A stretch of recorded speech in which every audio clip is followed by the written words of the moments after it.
On y trouve 4 espaces de simulation qui permettent de travailler avec les départements du territoire, des actions de formation sur la spécialité du feu de forêt, sur du niveau chef de groupe, chef de colonne et chef de site. On réalise en amont de l'action de formation une session de test avec le département pour voir si le débit permet la mise en œuvre de la formation. Et après cette réalisation de test, on déploie un pack de radios, d'atlas et de mise en situation professionnelle pour qu'on soit en mesure d'échanger sur les portatifs radio avec nos opérateurs. Si on prend la configuration d'aujourd'hui, on a une formation avec le département du SDIS de la Drôme, le 26, et le SDIS 77. Sur la Drôme, on fait une FMPA chef de colonne, donc avec 2 opérateurs, et eux de leur côté ils ont 12 stagiaires sur lesquels ils remplissent la fonction des postes pour réaliser la FMPA. On est en mesure de travailler avec pour l'instant la métropole, les départements d'outre-mer, les pays européens et pourquoi pas aussi les pays du monde entier. On fait tout à fait les mêmes choses que font les départements quand ils viennent se former ici.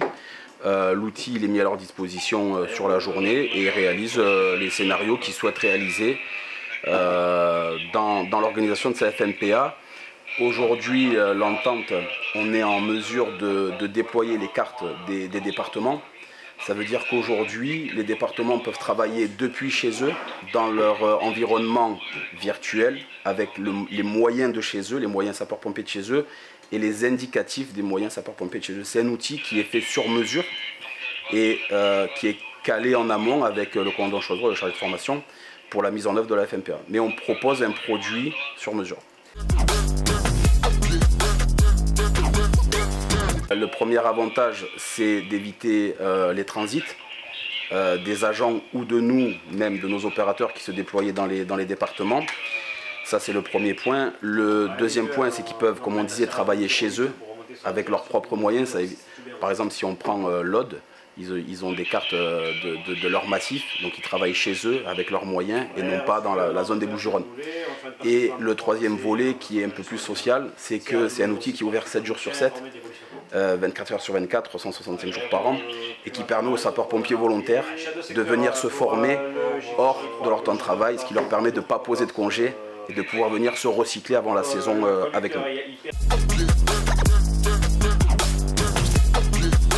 Alors c'est parti avec la période du Covid, où en fait on a réfléchi en interne à la possibilité d'exporter notre outil de simulation, sachant que les stagiaires ne pouvaient pas venir à nous. On a trouvé une solution pour s'exporter. La première année, on a déployé 60 journées de formation en 2021 et aujourd'hui on est sur 150-160 journées pour globalement une trentaine de SDIS. Et toutes les zones de France travaillent avec nous. On a fait des formations avec l'Est, avec la Bretagne, avec la Gironde, avec les territoires du centre. Les points majeurs pour les SDIS, c'est que le premier point, ils n'acquièrent pas de matériel informatique. Notre système permet d'envoyer par flux nos outils et eux, leur ordinateur de bureau leur suffit pour travailler. Donc il n'y a pas d'investissement, hormis le coût pédagogique de la formation, comme sur le plateau du Césir. Ils n'ont pas besoin d'acheter quelque chose de particulier. Et le deuxième point qui est majeur et qui leur plaît beaucoup, c'est la possibilité de travailler chez eux et de travailler avec les partenaires.